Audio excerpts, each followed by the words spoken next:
Selamat malam semuanya. Senang sekali bisa berjumpa dengan teman-teman malam hari ini di live Instagram Sabdayu tentunya, karena hari ini hari Selasa ya.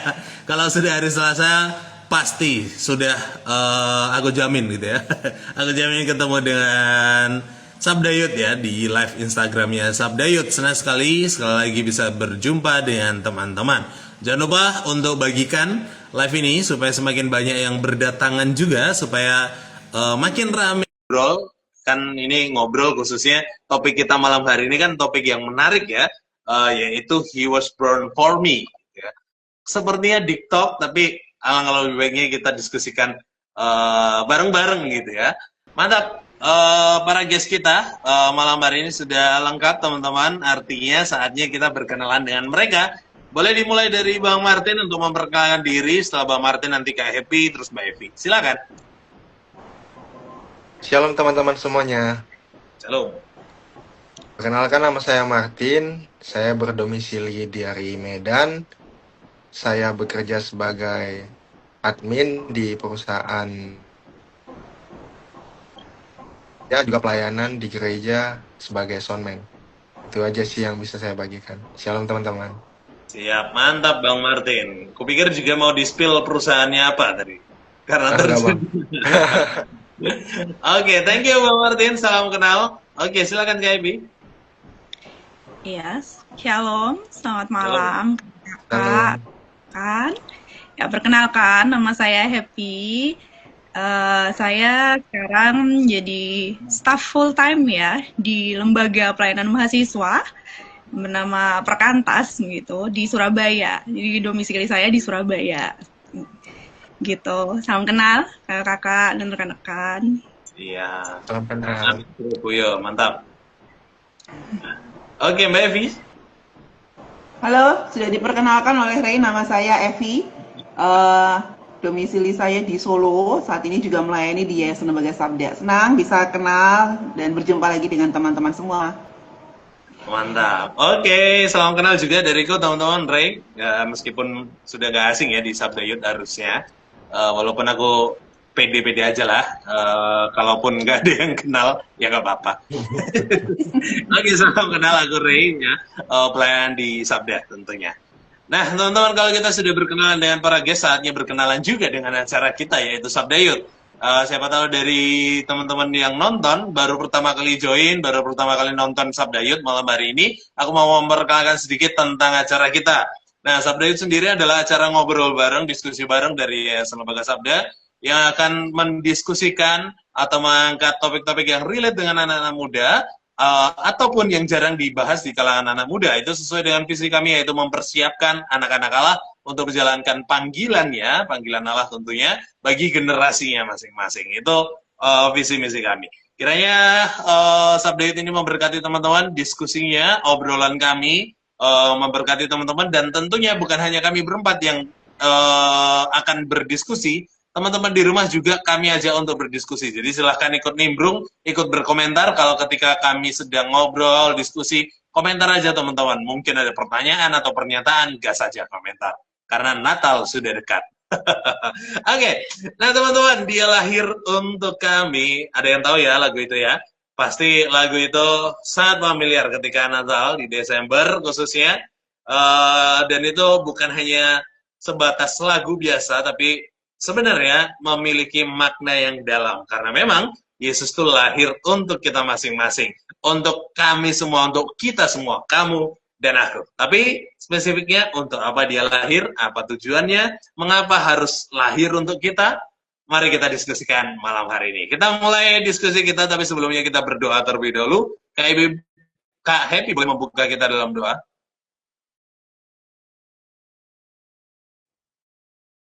Masih mute Kak kayaknya.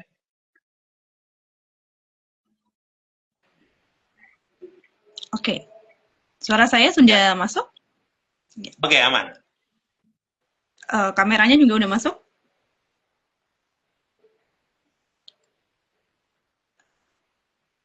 Oke. Ya, mari kita berdoa. Ya Tuhan Allah, kami bersyukur pada malam hari ini Tuhan boleh mengizinkan kami untuk kami kembali lagi membagikan setiap hal yang akan kami diskusikan bersama, dan biarlah bagian ini bisa menolong kami untuk menyongsong Natal di masa Advent ini. Kami menunggu akan kelahiran-Mu, perayaan Natal, dan biarlah momen Advent ini kami boleh menantikan Tuhan dengan sungguh, merenungkan dengan sungguh juga, bahkan dengan lewat diskusi ini pada malam hari ini, untuk apa sebenarnya Engkau lahir ya Tuhan, dan apa arti kelahiran-Mu sebenarnya juga bagi setiap kami. Kiranya Tuhan Engkau yang boleh memimpin kami di dalam jalannya diskusi ini, Tuhan yang boleh juga menolong setiap device yang kami gunakan, dan jaringan internet juga yang kami gunakan, biarlah diskusi yang ada ini juga bisa menolong setiap rekan-rekan yang melihat live saat ini, dan juga bisa menjadi berkat bagi mereka. Di dalam nama Tuhan Yesus, kami sudah berdoa. Amin.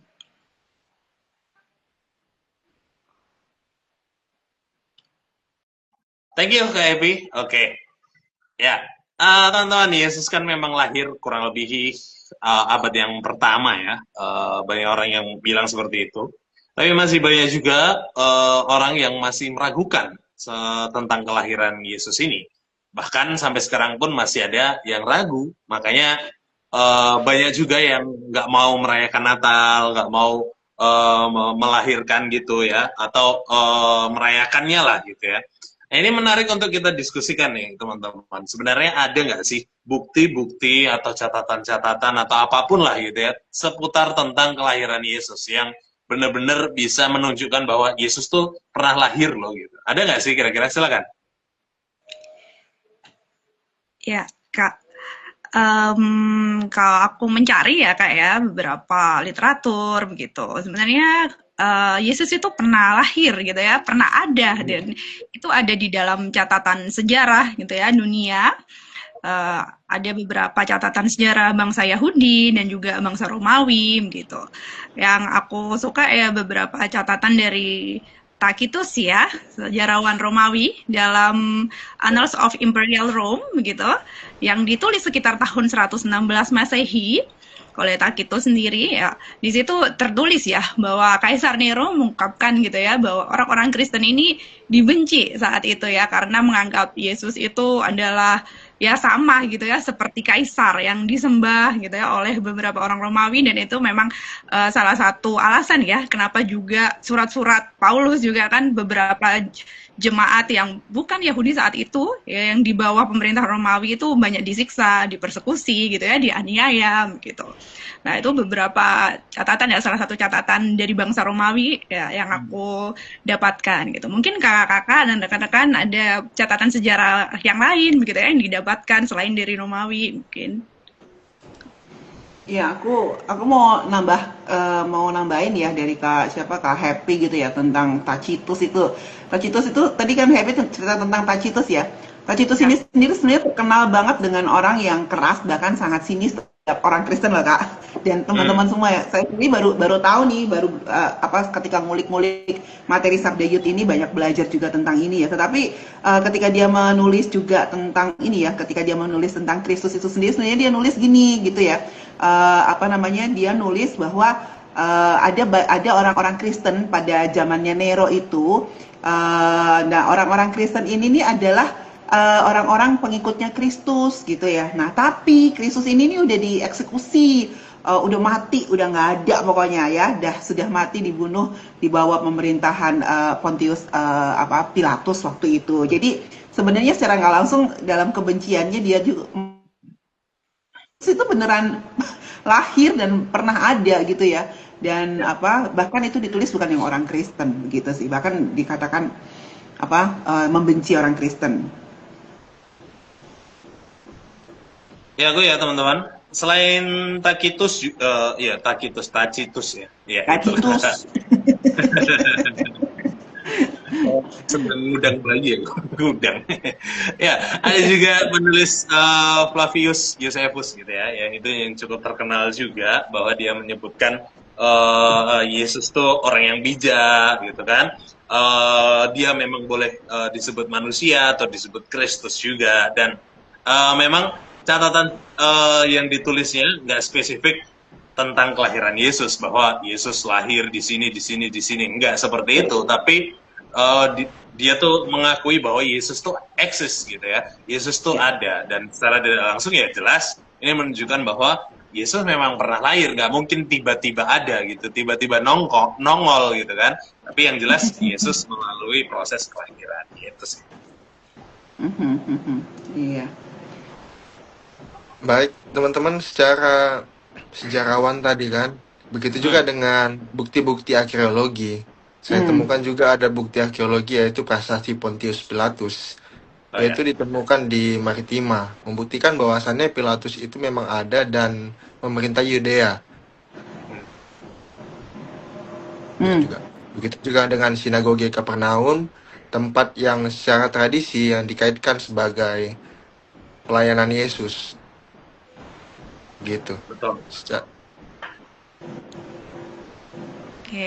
Ya, selain prasasti itu juga ada sensus ya, sensus yang kemungkinan sama dengan yang dicatat oleh Alkitab, karena catatan sejarah juga mencatat bahwa memang benar di era-era Herodes memang dilakukan sensus pertama dan di sekitar kota itu gitu ya. Jadi ya sebenarnya nggak ada yang bertentangan lah antara sejarah dan juga Alkitab khususnya sejarah secara umum, itu sih tambahan juga.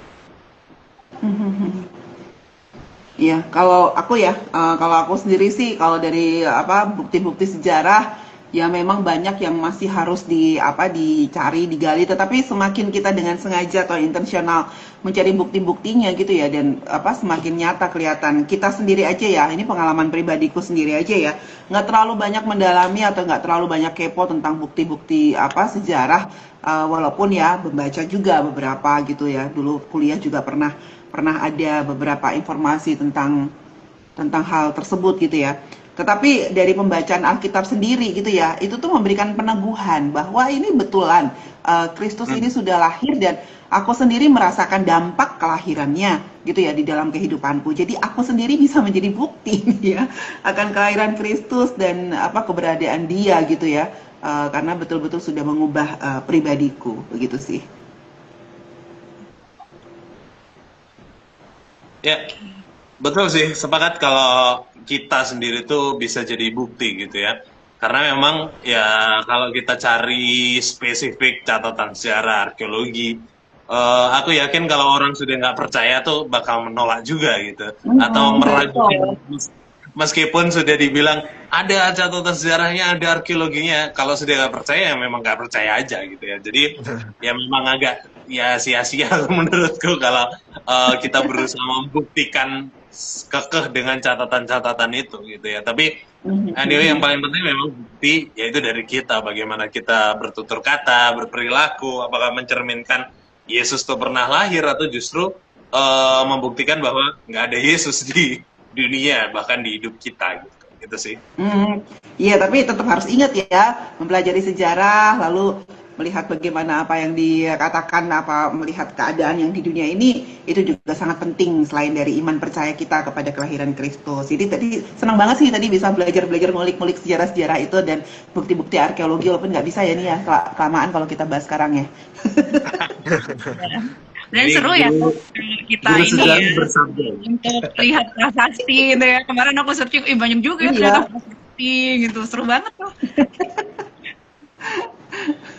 Benar-benar. Ya bagi kita justru ketika melihat hal-hal itu kita justru semakin kagum gitu. Oh ya, ternyata banyak ya bukti yang konkret yang bisa kita lihat gitu ya. Bahkan mungkin kita bisa datang di lain waktu gitu ya, datang langsung gitu.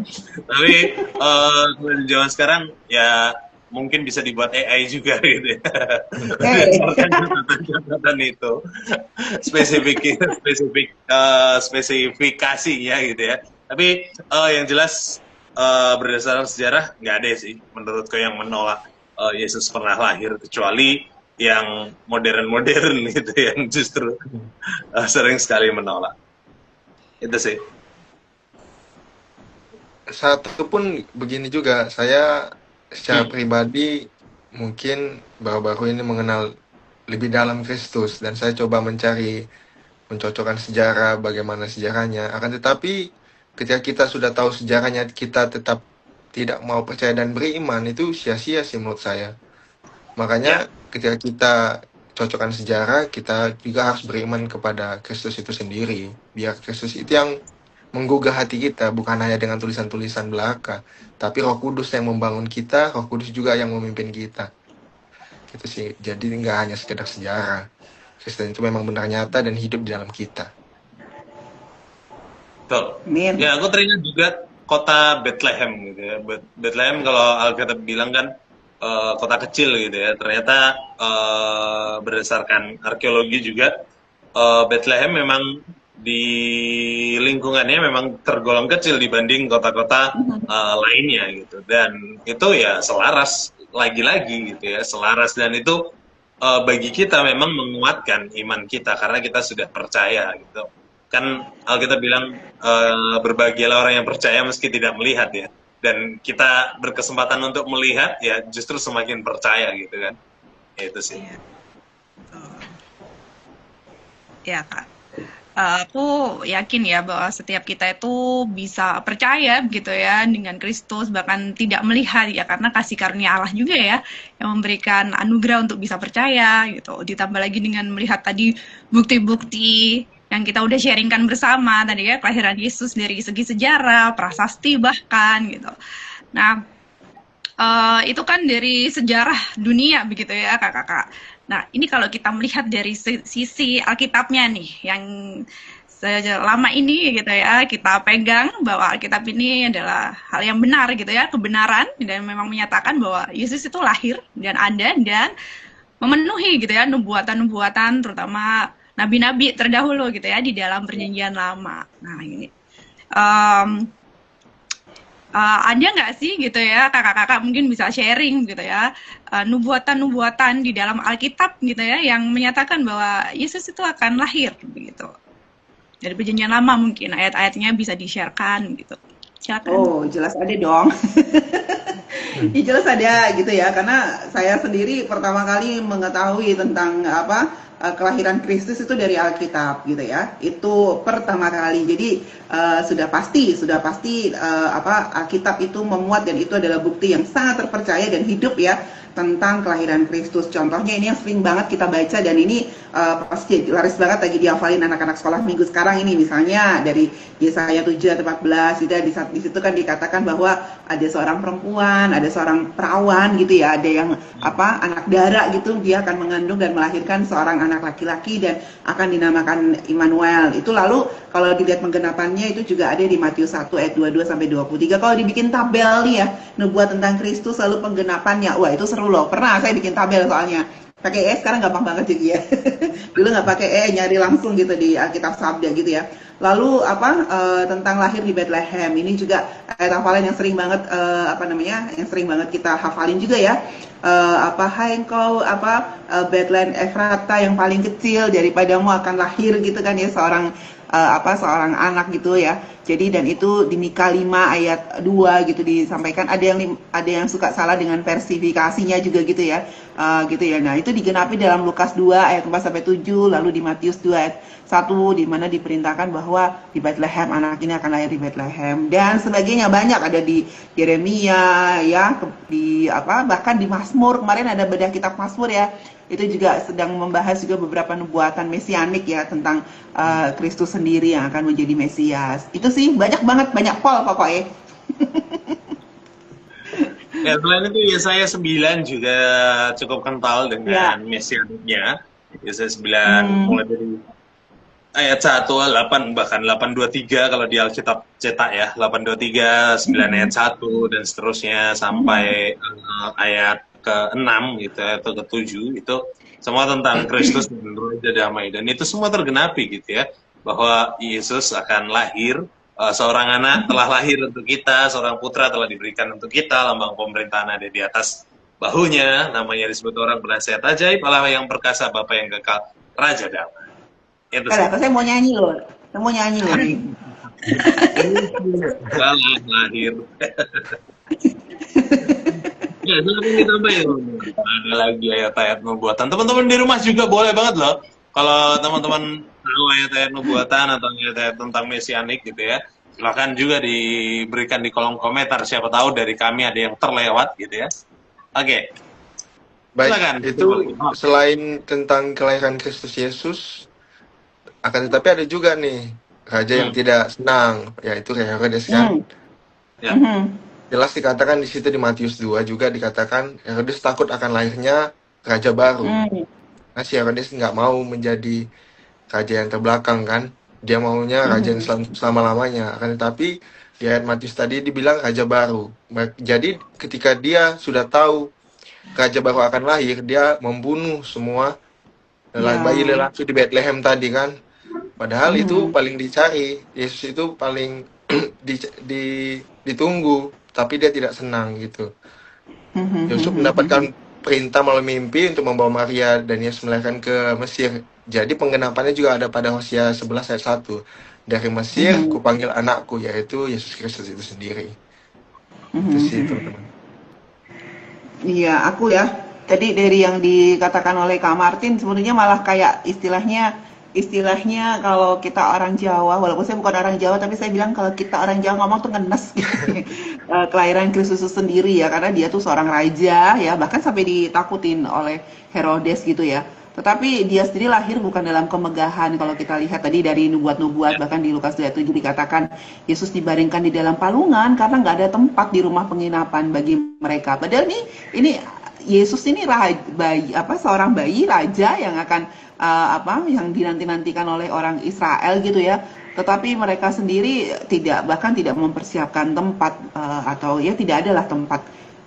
Bahkan yang menjadi saksi pertama mereka itu adalah gembala yang di notabene catatannya itu mereka juga kaum yang marginal ya, di antara orang Israel begitu. Jadi kalau dibilang ya dia datang betul-betul dalam kesederhanaan, dalam memang dia turun ke dunia itu ya beneran turun gitu ya. Turun bukan untuk menjadi ditinggikan, tetapi turun betul-betul turun untuk menjadi sama dengan manusia.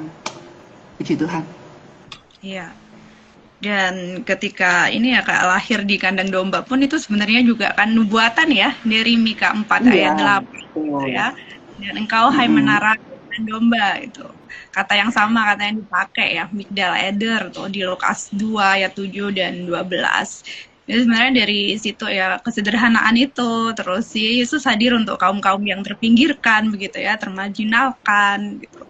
Tuh semakin aku menggalinya begitu ya kakak-kakak, aku tuh semakin melihat bahwa ternyata Yesus itu ya dia datang untuk semua orang gitu ya, bukan kalau misalnya Yesus datang gitu ya, raja datang biasanya kan cari orang penting begitu ya, cari orang yang wah ini nih yang bisa berkuasa begitu ya, yang bisa menyebar luaskan gitu, yang punya kuasa, tapi dia datang dengan saksinya itu para gembala gitu. Orang yang terpinggirkan, yang termarginalkan, ya, dari situ aku melihat bahwa kabar ini untuk semua orang gitu ya, bukan hanya untuk orang-orang penting gitu, tapi untuk semua orang ya. Dan juga itu juga untuk orang yang bukan hanya dari golongannya gitu kan. Yesus kan secara garis keturunan Yahudi ya, secara manusiawi gitu, tapi Yesus lahir ke dunia tuh untuk semuanya gitu.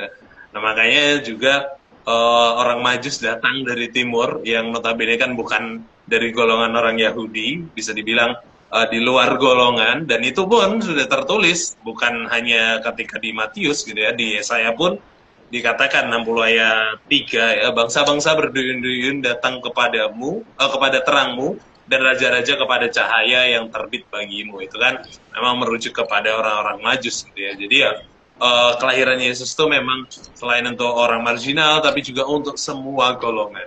Nggak melihat agamanya atau sukunya, tapi semuanya.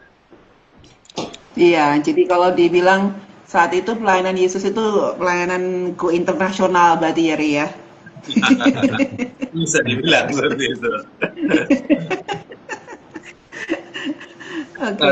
Iya, kalau dulu go internasional, itu bisa menjangkau banyak orang tanpa harus online gitu ya.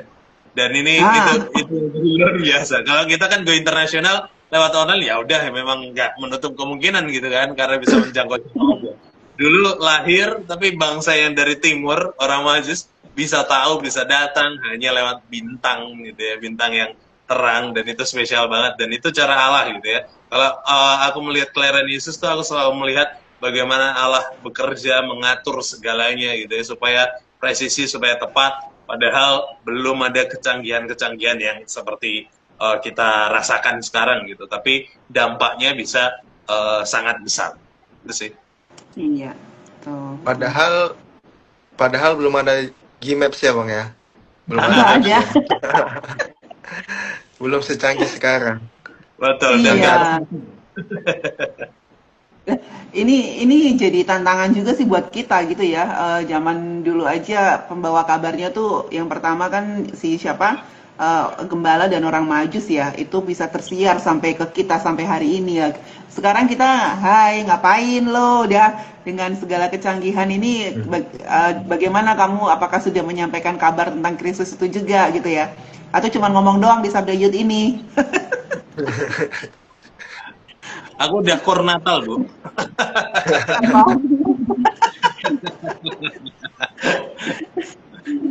Oke. Ya, memang kalau bicara apa yang kita berikan gitu ya, terkadang kita kayak minder sendiri gitu ya, melihat gembala dengan ketulusannya datang, bisa dikatakan mereka memang gak seperti orang Majus yang membawa persembahan secara spesifik, tapi dari ketulusan mereka hadir untuk sujud menyembah, itu yang paling utama. Dan termasuk orang Majus pun sebenarnya bukan soal persembahannya gitu ya, tapi bagaimana datang untuk sujud menyembah, itu yang paling penting. Jadi itu yang sering kadang kita lupakan gitu ya, di momen Natal, untuk kita dapat sujud menyembah itu ya rasanya kurang gitu, sehingga kita memperbanyak untuk give-nya gitu ya, daripada tunduknya gitu di hadapan Tuhan. Itu sih. Natal semakin Amin. tambah sibuk Kak gitu ya. Kayak banyak perayaan, event gitu kan, kayak Tuhan gitu. Itu sih perlu hikmat juga ya sebenarnya untuk bisa mengatur waktu, benar-benar mengambil momen ya, merenungkan Natal supaya nggak berlalu begitu saja begitu ya, dari tahun ke tahun gitu. Momen yang paling aku suka memang momen Advent ya, ketika Natal itu, dimana ya meskipun banyak persiapan event Natal A, B, C gitu ya, banyak sekali gitu, tapi ya tetap melihat ya bagaimana Allah itu juga hadir di dalam diriku yang rapuh ini gitu ya, sebenarnya dengan kebanyakan aktivitas yang ada, tapi ya Tuhan masih tetap memberikan sukacita ya, mengerjakan setiap hal-hal tugas tanggung jawab gitu ya, yang kita kerjakan bersama kayak gitu. Ya karena memang lahirnya Yesus kan punya tujuan yang spesifik gitu ya, nggak hanya untuk disembah gembala atau orang maju saja, tapi juga punya tujuan yang bisa dibilang jangka panjang gitu ya, dampaknya gitu hingga ke kita sekarang gitu, bukan hanya di saat itu tujuannya, tapi juga untuk ke depannya itu sih.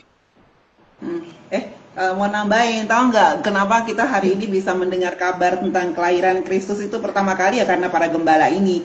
Karena dikatakan kalau di Lukas 2 itu dibilang kan, mereka memberitahukan apa yang telah dikatakan kepada mereka tentang anak itu. Jadi mereka yang pertama kali kasih pengumuman, bikin viral tentang kelahiran Kristus ini. Jadi, thank you buat para gembala. Thank you buat para gembala. Terima kasih. Kamsahamnida. Nyaman loh. Ya, bukti umum dan bukti Alkitab sudah nih kita bahas nih kan. Udah banyak bukti tentang sejarah, bukti tentang nubuatan dan penggenapannya. Tetapi kita belum sampai pada topik He was born for me. Yaitu dia lahir untuk kita, gitu kan teman-teman. Mungkin secara sederhana jawabannya kenapa Yesus lahir untuk menyelamatkan. Tetapi kenapa harus memilih jalan demikian? Ayo dong kita cari tahu kenapa Tuhan lahir sedemikian. Ayahnya susahnya, gitu kan. Ya, aku dulu ya teman-teman. Memang kalau bicara tentang mengapa harus demikian, ya cara Allah lagi-lagi unik. Tapi yang aku lihat bagaimana Yesus harus lahir tuh untuk benar-benar merasakan keberdosaan kita. Makanya Paulus kan bilang Yesus rela mengosongkan dirinya dan menjadi berdosa atau menjadi sama seperti kita gitu yang berdosa. Ya tujuannya supaya benar-benar Yesus atau Allah sendiri itu menanggung semua yang kita rasakan, yaitu dosa-dosa itu yang paling penting.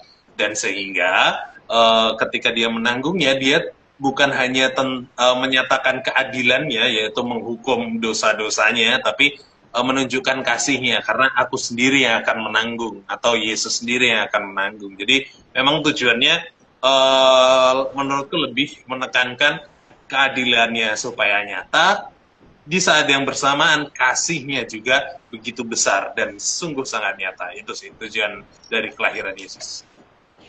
Iya, aku nambahin ya Kak. Mungkin juga tujuan Yesus ya untuk apa dia datang ke dunia ya pasti mengerjakan misi Allah ya gitu. Misi penyelamatan itu bagi setiap kita. Karena ya manusia yang berdosa tidak bisa menyelamatkan dirinya gitu ya. Dia perlu juru selamat, perlu penolong, dan untuk itulah Yesus sebenarnya hadir gitu ya. Anak Allah itu sendiri yang tidak berdosa gitu, menjadi berdosa ya untuk menggantikan kita gitu. Dan juga melihat ya bagaimana tadi kita udah bahas tentang sejarah gitu ya dan perjanjian lama. Sebenarnya penggenapan perjanjian lama itu semua ada di Yesus ya. Gimana bangsa Yahudi melihat bahwa Mesias gitu ya, sang penyelamat itu hadir gitu. Mungkin waktu itu ketika Yesus hidup orang-orang Yahudi belum memahami gitu ya tiap nubuatan-nubuatan ini, tapi ya bersyukurlah kita ya sekali lagi yang tidak melihat namun percaya begitu dengan janji-janji Allah gitu ya, dan yang kita pegang dan akhirnya kita sekarang percaya kepada Kristus dan beroleh bagian dari keselamatan itu sih. Aku ya sebenarnya kagum juga sih dengan, bukan kagum ya, memang sesuatu yang nggak bisa masuk dalam pikiran kita sebagai seorang manusia ya. Kedatangan Kristus itu memang cara Allah, bukan hanya sekadar supaya merasakan penderitaan, bukan merasakan doang sih, tetapi betul-betul dia masuk ke dalam itu, bahkan menanggung ya, bahkan Kristus menanggung dosa manusia, karena toh dia lahir untuk mati gitu kan ya. Kalau dia lahir untuk senang-senang ya dia nggak akan dari kecil dari lahir kan mungkin sudah akan ada di mansion atau di penginapan mewah gitu ya. Tetapi memang pada dasarnya prinsipnya dia lahir untuk mati. Jadi ya memang harus dengan cara seperti itu. Dan pertama, lalu yang kedua memang itulah rencana atau roadmap yang sudah Allah buat gitu ya, supaya manusia itu bisa kembali punya hubungan yang benar dengan Dia, supaya manusia bisa dikembalikan kepada keadaan yang shalom seperti yang Tuhan mau gitu ya. Jadi ya memang ketaatan Kristus kepada Allah ya, untuk setiap rencananya itu yang selama ini dipelajari ketika peristiwa tentang kelahiran Kristus. Kenapa sih? Dia kan Allah ya. Dia bisa datang bukan dengan cara seperti itu, tetapi langsung ada ini. Loh, justru karena dia Allah, dia bisa datang dengan cara seperti yang dia mau, tetapi dia memilih untuk menjadi sama dengan manusia ya, karena dia Allah. Jadi dia bisa lakukan seperti atau sesuai dengan caranya. Ya udah speechless lah kalau sudah seperti itu. Ya memang kalau kita secara manusia ngapain juga gitu, karena kita merasa kayak ngapain namanya Tuhan, ngapain susah payah harus lahir di kandang domba, harus jadi bersama dengan orang miskin, kenapa nggak harus sama langsung raja-raja aja. Tapi itulah begitu uniknya cara Tuhan, begitu nggak bisanya kita memikirkan apa yang pikiran Tuhan gitu kan. Saya juga melalui kelahiran Yesus di hidup saya sangat luar biasa. Begitu juga dengan setiap pribadi saya jadi terubahkan. Saya melihat Kristus sebagai role model saya, bagaimana saya harus cara hidup. Karena ketika Yesus hidup, dia memberitahukan bagaimana cara ini hidup di dunia, bagaimana seharusnya kita hidup. Karena kita dilahirkan bukan untuk hal-hal duniawi ini. Karena banyak di anak-anak muda yang bilang seperti ini, yang saya dengar ya. Kadang ada yang bilang hidup cuma sekali, kenapa kamu nggak happy gitu kan? Kenapa kamu nggak keluar sana gitu segala macam? Tapi saya bisa jawab juga, saya hidup dan lahir bukan untuk itu, tapi untuk pengikut Kristus, bagaimana Kristus lahir. Karena kita sebagian dari kita anak muda kadang susah sih bergaul juga, tetapi kita harus menjadi terang juga. bagi teman-teman kita melalui karya salib Kristus juga. Ya betul, itu justru semakin menegaskan tujuan Yesus lahir ya, yaitu untuk menjadi teladan bagi kita gitu ya. Jadi bukan hanya menyelamatkan, tapi menunjukkan gimana sih gaya hidup, pola hidup yang benar, cara berpikir yang benar, dan bahkan hal-hal detail lainnya, bagaimana berdoa yang benar kan. Yesus sempat mengajarkan berdoa, bagaimana menunjukkan kasih kepada sesama, bagaimana peduli terhadap sesama, semua ditunjukkannya. Jadi memang kelahiran Yesus selain memang untuk menyelamatkan kita, tapi juga menjadi teladan hidup lah bagi kita, supaya kita jalannya sesuai dengan, atau hidup kita tuh sesuai dengan hidup Kristus tentunya. Itu sih. Amin. Dia sebelah sini Ya. agak blank. Oke. Juga menarik tadi Bu Evi sampaikan ya, yang ini yang selalu membuatku terpesona sih, karena Yesus lahir untuk mati. Karena dia hanya satu-satunya manusia ya, secara manusia, yang ketika lahir sudah tahu kapan dia harus mati gitu ya.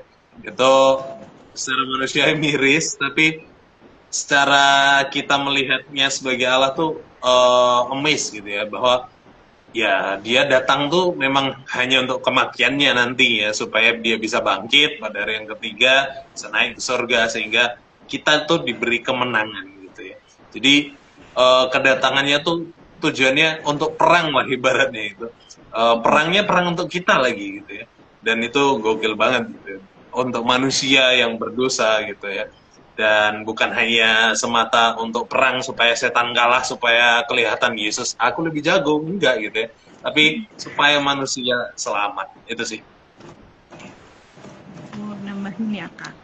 Boleh. Aku suka banget ketika ya momen di gereja ya, kalau kita perjamuan kudus, nah di situ selalu akan menangis sih ya diriku, betapa begitu berharganya ya aku bagi Kristus gitu, sampai dia rela memberikan nyawanya gitu untuk aku, supaya relasiku dengan Allah kembali lagi gitu, supaya aku jadi anak-anak Allah gitu.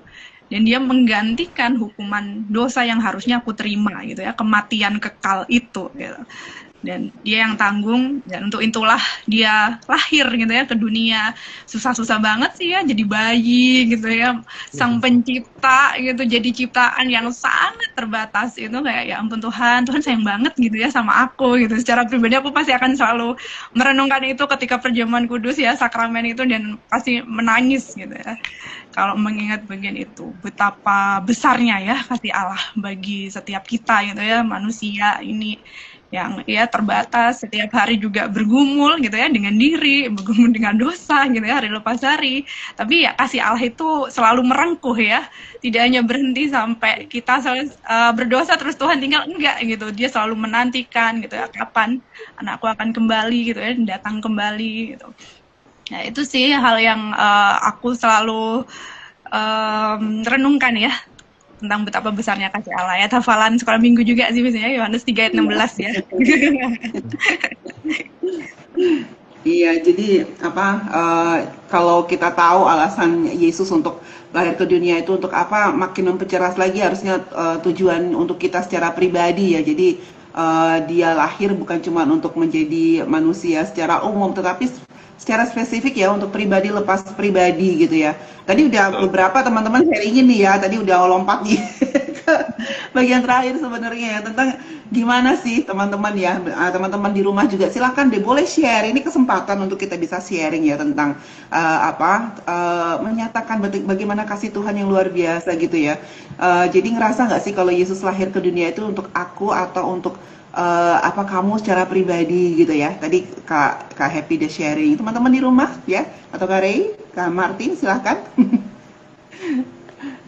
Baik, ya Yesus lahir untuk saya dan kita semua. Ada jelas kan, tadi dikatakan juga, kita bahas di poin ketiga tadi, bahwasannya Yesus yang maha besar mau menjadi orang yang menurut saya orang biasa, Tuhan itu sendiri mau berubah jadi manusia.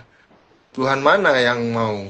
Tuhan mana yang begitu kasihnya sungguh luar biasa bagi umat-umatnya seperti kita ini, sampai dia rela disalibkan, rela dia dicambuk. Itu saya merasa ketika saya mendengarkan cerita-cerita yang seperti itu, saya membaca Alkitab, saya merenungkan hidup saya ini sebenarnya sampah. Sebenarnya kita semua ini sampah, tetapi ada pribadi yang menunggu kita, seperti yang dibilang Kak Happy tadi. Sungguh luar biasa kasih Kristus tadi.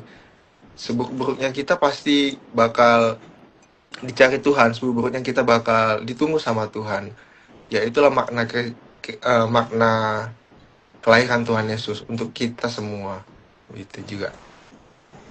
Ya, aku teringat di dalam Alkitab itu ketika Allah bekerja atau Yesus bekerja, memanggil setiap orang, khususnya tokoh-tokoh yang memang menonjol ya, selalu Allah tuh memanggil dengan spesifik namanya masing-masing. Ya. Abraham dipanggil Abraham, namanya Petrus, murid-muridnya semua dipanggil namanya gitu ya. Dan itu menunjukkan bahwa kedatangannya, kelahirannya di dunia gitu ya. Untukku secara pribadi, aku meyakini bahwa Allah memanggil namaku juga gitu ya. Bahwa supaya aku diselesaikan, dimenangkan atas dosa, aku juga kembali. Yang terpenting ya bagiku adalah kelahiran Yesus adalah langkah awal ya, dan bahkan secara iman aku meyakini aku sudah dipulihkan citraku kembali kepada yang semestinya, yaitu segambar dan serupa Allah gitu ya. Jadi kelahiran Yesus buatku secara pribadi itu mengembalikan dan membetulkan citraku yang sudah rusak karena dosa, tetapi dikembalikan sesuai dengan gambar dan rupanya. Itu sih. Ya, aku sendiri juga sangat bersyukur sih kalau tentang Kristus itu datang untukku, sangat tersentuh juga di Yohanes 10 ayat 3 ya. Jadi bicara tentang Kristus, dia itu bahkan dikatakan sang gembala, ya Kristus ini sendiri ya, dia memanggil domba-dombanya masing-masing menurut namanya loh, gitu ya. Berarti kan namaku Evi, Ray, Martin, Happy, gitu kan ya. Mau di yang ada di sini, yang lagi online di sini, Jenny, gitu ya, Yus, Yola, masing-masing loh disebut namanya satu persatu karena kita domba-dombanya begitu uniknya, dan memang betul-betul tidak ada yang terlupakan oleh dia. Dia datang benar-benar untuk pribadi demi pribadi. Wow. Dan ini juga menegaskan kepada kita bahwa Allah tuh dekat dengan kita, nggak jauh. Seperti Firman bilang kan, Allah beserta kita, Immanuel, itu justru sungguh-sungguh menekankan tuh kedatangan dia bagiku secara pribadi, dan aku harap teman-teman juga menyadarinya bahwa Allah tuh senantiasa ada bersama dengan kita. Ini bukan hanya menjadi pengawas, mengawasi kita dan siap menghukum kita atau memukul kita, enggak, tapi menyertai, mengingatkan, menolong gitu, dan segala hal. Terlebih memberi kemenangan kepada kita supaya kita berkuasa ya. Ketika Kain sebelum jatuh kan, hati-hati dosa mengintip gitu, dan kamu harus berkuasa atasnya gitu kan. Dan itu semua kan karena Allah yang menyertai gitu. Jadi artinya ketika Yesus lahir, aku percaya bahwa dia memberikan kuasa untuk manusia, khususnya aku secara pribadi, menguasai hal itu supaya tidak dosa yang menguasai diriku, tetapi aku yang menguasai dosa. Bukan supaya aku bisa berkuasa atas dosa gitu, enggak ya. Tapi ya supaya menang atas dosa, tidak berbuat dosa lagi. Itu sih. Bahkan aku tahu.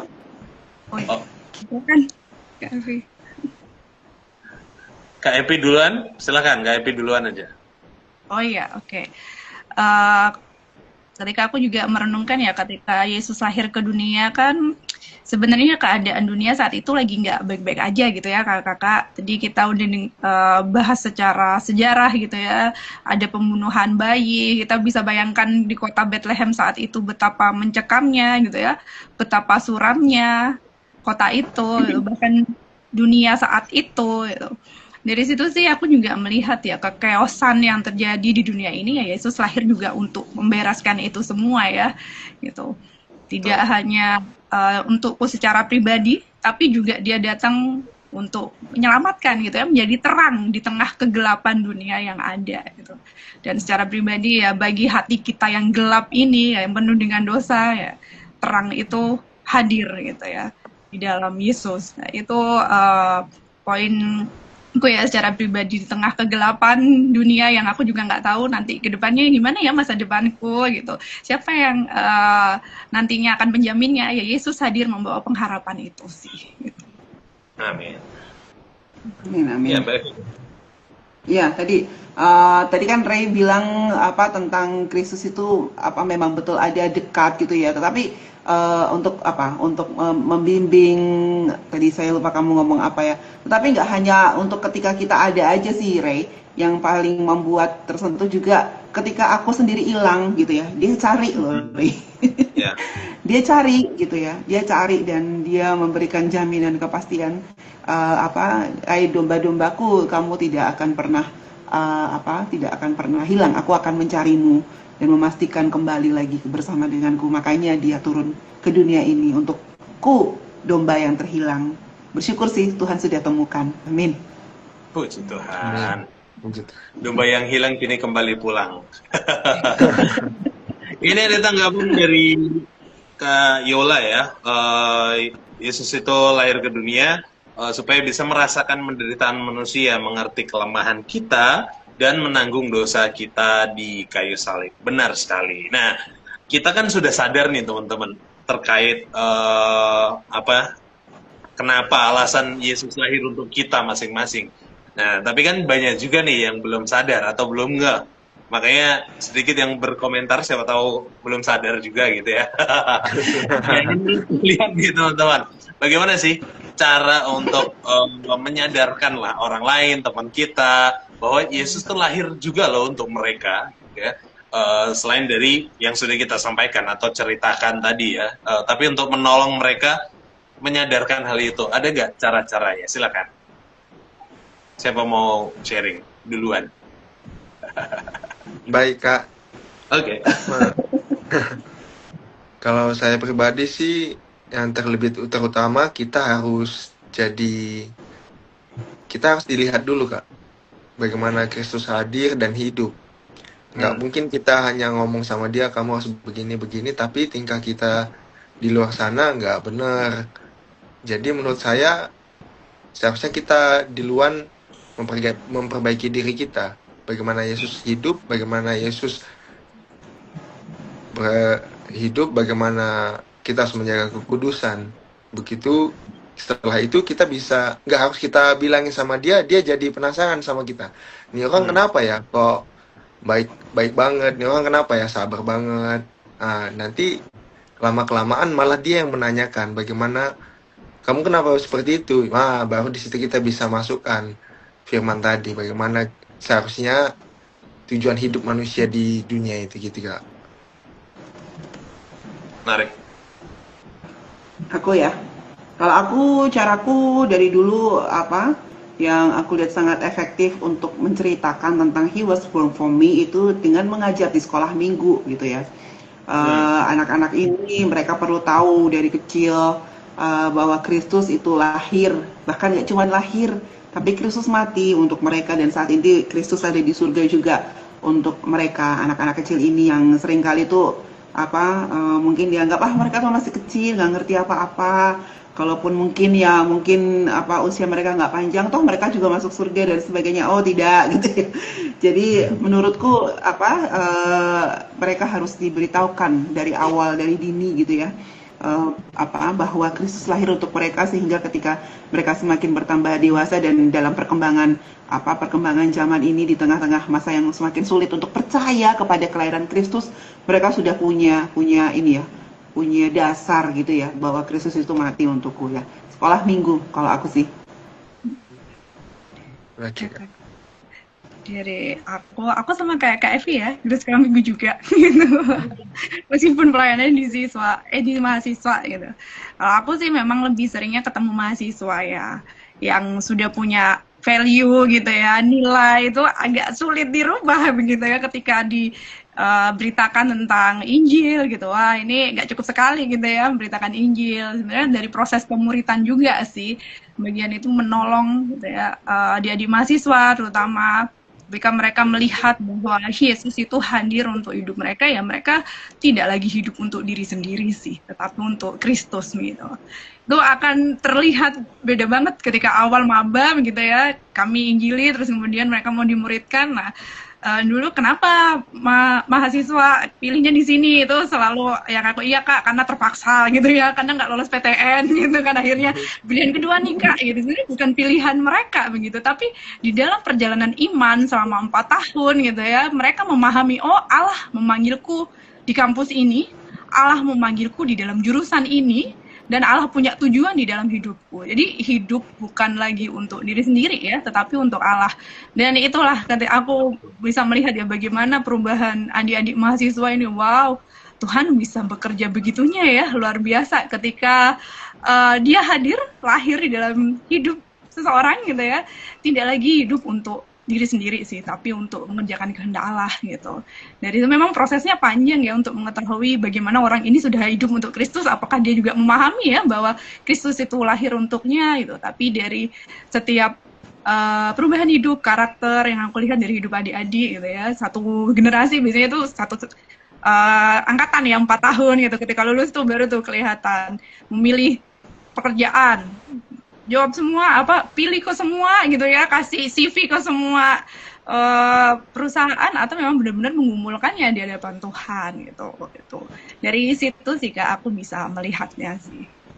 Ya dari sharing teman-teman aku menarik satu hal sih, bahwa sering sekali kita menyadarkan orang lain tuh dari lingkup yang kecil, dari komunitas-komunitas kecil, sekolah minggu, di kelas masing-masing. Kelasnya biasanya kan terbagi dalam lingkup yang lebih kecil, komunitas mahasiswa, teman, juga dari lingkup yang kecil. Nah itu akan jauh lebih efektif gitu ketimbang di ibadah perayaan Natal, karena itu memang banyak orang biasanya dan juga banyak rangkaian acaranya.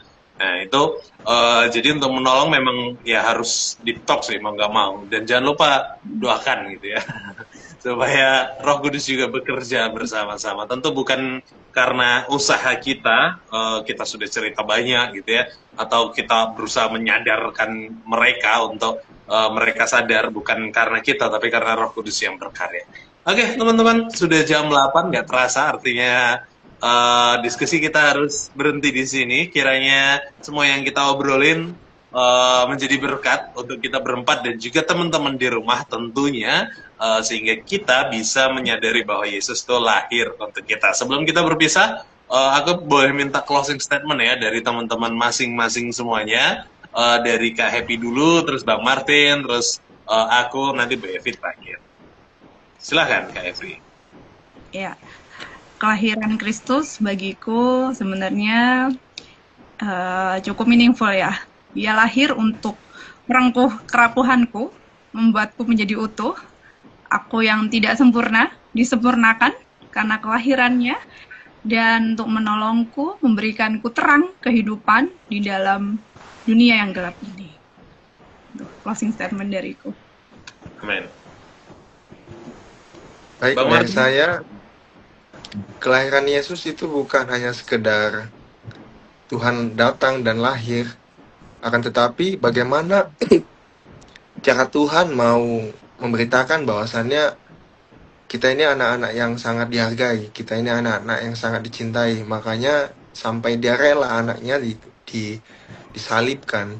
Jangan pernah kita sia-siakan yang namanya kelahiran dan kematian Kristus Yesus. Itu sih, jangan pernah sia-siakan. Amin. Mantap, thank you Kak Martin. Ya dariku teman-teman, Natal bukan hanya peristiwa sejarah yang terjadi, atau bukan hanya dongeng, bukan cuman cerita Alkitab di dalam gereja, tapi ini semacam surat cinta lah untuk kita masing-masing.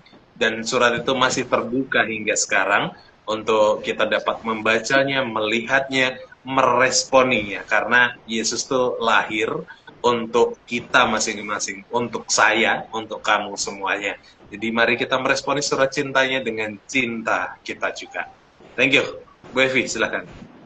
Iya, ya ini kan lagi ini kan era lost truth and trust ya. Tetapi satu hal yang nyata bahwa Yesus itu bukan dongeng, dia bisa kita percaya dan dia adalah kebenaran, dia nyata, dia datang, dia lahir untuk dunia, tetapi juga untuk kita ya, untuk kamu-kamu nih, anak-anak muda juga semuanya gitu ya. Sejarah itu sudah mencatatnya tentang kelahiran dia, terlebih lagi firman Tuhan sudah menubuatkan bahkan sudah menggenapinya. Tapi yang paling penting ya dari semua hal-hal yang luar biasa tadi, dia datang karena dia ingin dikenali olehmu secara pribadi, olehku secara pribadi. Jadi ketika Natal ini tiba, coba masing-masing kita bisa bertanya kepada diri kita sendiri ya. Yesus sudah ada mendekatiku, Yesus sudah ada meraihku ya, bahkan mau menjadi manusia sama seperti aku. Aku sendiri, maukah aku lebih dekat dengan dia? Maukah aku lebih mendekat dengan sengaja setiap hari kepadanya? Ya, kiranya Natal kita bukan cuma dihiasin pohon, dekorasi, atau hadiah-hadiah, tetapi Natal kita dihiasi dengan berkat Tuhan bahwa hidup kita berharga, dicintai, dan diselamatkan. Puji Tuhan. Amin. Thank you banyak. Amin. Thank you Mbak Evi, thank you Kak Happy, thank you Bang Martin. Sekali lagi thank you teman-teman semua juga, teman-teman di rumah yang sudah nonton dari awal sampai akhir dan ikut berdiskusi juga. Thank you banyak. Kita jumpa lagi minggu depan ya teman-teman dengan topik yang menarik lainnya, masih seputar Natal tentunya, yaitu celebrating Christmas. Ya, minggu depan jangan lupa hadir lagi di hari yang sama, di jam yang sama, di akun Instagram yang sama. Kita akan berdiskusi lebih seru lagi. Thank you banyak teman-teman yang mau jadi guest, silahkan DM kami ya. Jangan lupa untuk mengajukan diri. Kami siap menerima teman-teman. Oke, kita tutup diskusi kita malam hari ini ya di dalam doa. Bang Martin, boleh menutup kita dalam doa? Oke, boleh. Baik, mari kita satukan hati kita berdoa. Bapa kasih jiwa kami Yesus Kristus, Tuhan kami, terima kasih Bapa buat malam ini Tuhan, terima kasih buat waktunya Tuhan, berkat atas kasih-Mu Tuhan, kami bisa sharing-sharing tentang kelahiran-Mu Tuhan, bahwasannya kelahiran-Mu itu bukan hanya tentang sejarah, akan tetapi karena kasih-Mu Tuhan. Bapa yang baik, kiranya Tuhan, teman-teman kami yang mendengarkan tentang-Mu Tuhan, semakin lebih giat lagi beriman, semakin lebih giat lagi mencari-Mu ya Bapa. Kiranya Tuhan yang memberkati pribadi lepas pribadi yang telah mendengarkan sharing-sharing kami ya Tuhan. Bapa yang baik, kami akan menutup Tuhan acara kami Tuhan. Kiranya Tuhan yang pakai setiap pribadi kami lebih lagi Tuhan untuk mengabarkan Injil-Mu, mengabarkan kasih-Mu. Dalam nama Tuhan Yesus Halia, amin. Amin. Thank you banyak sekali lagi teman-teman. Sampai jumpa minggu depan. Bye-bye. Selamat Natal. Selamat Natal. Bye. Thank you.